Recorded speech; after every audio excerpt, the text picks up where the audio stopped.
talk about the grid. Jamal Jabari, they have beaten NRG in the grid before. And I've seen it's pretty handily too. Uh, Meanwhile, Alpine they struggle with that particular matchup, but overall, encompassing, I want to talk about just the grid as a whole. Roll, you coach just those kind of Sonics. Based on your thing, and we'll go to T-Bates afterwards. Based on your experience, your position, how much does the grid matter to teams? Um, the grid is more of like a practice area. There's some pressure towards it. Obviously, it's gotten a lot better this split because there's a lot more value to that wild card spot. Um, a team gets a free trip to the major, right, from that wild card spot, and that's important. But for the majority of it, it's really just practice for players, being in a high pressure situation. Is that the coaches? Is that like your like insight coach perspective? Is that your coach? You have your coach hat on. And you're saying that, or like are you just saying that as like an outside person looking into it?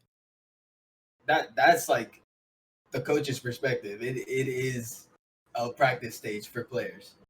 It is. And that's how the players see it too. I mean, I'm not in the player's head, but that's what I like when I see that, or when I see the grid and how it's played out and things like that. Obviously, you're trying. You're trying. You're not. It's not like it doesn't mean anything, because it does. But it's definitely more of a practice stage than something that they're actually like sweating over. Like there's not big money on the line in the grid. First off, NRG for winning the grid won 10K just for winning the grid, right, Demar? And isn't it like 7,500 each week? Somebody wins the grid or something like that. Yeah. So we got big money. Second off, as a competitor, when you put yourself out on that field, you better be going all in, all out.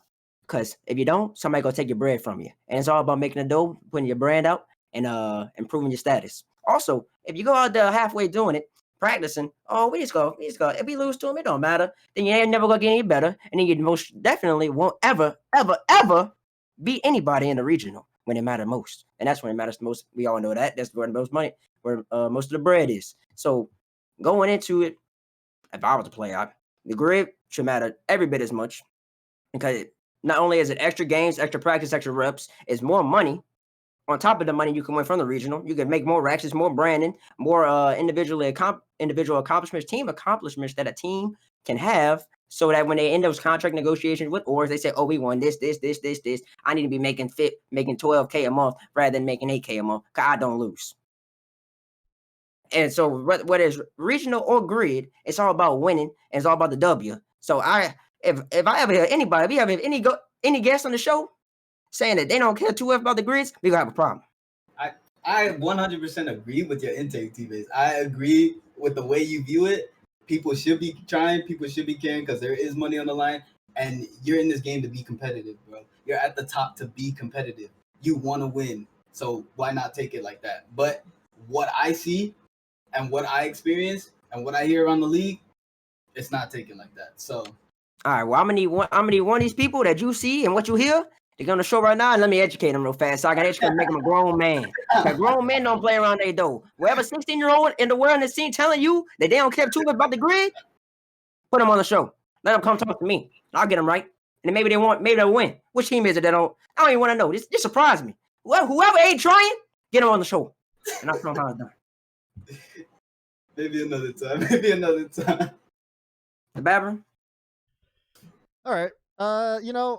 I can't speak on it because I'm just casting it. So there's that. But I think that looking at what the grid overall encompasses, I think that I do think that teams should definitely try for it. For bubble teams, the grid quals actually mean a lot to them, because that's kind of one of their biggest chances of getting an org, if you think about it.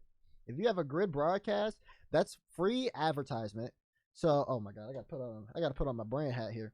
But pretty much, like, when you think about it, you get a spot in the grid, you get free advertisement, you can sit there and kind of do honestly whatever you want to do during that time slot.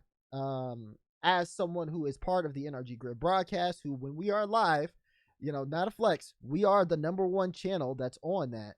we have shout outs to people like Visine. I am reading sponsorship ads and recording sponsorship stuff. I laughed so hard because I felt like an ad guy. I was like, I really have to do like this little Visine read and send it in and record it for them to make a video. They're able to promote their YouTube channel, which they did at the start of the fall grid. They promoted their YouTube channel. That YouTube channel now has 150,000 subscribers on the YouTube channel. It's the NRG Rocket League YouTube channel. And all it is, like, everybody has their own channels. Musty like hit 2 million, like he has his own channel, but it's like, okay, we can have Rocket League people do whatever, and boom, have it on a YouTube channel.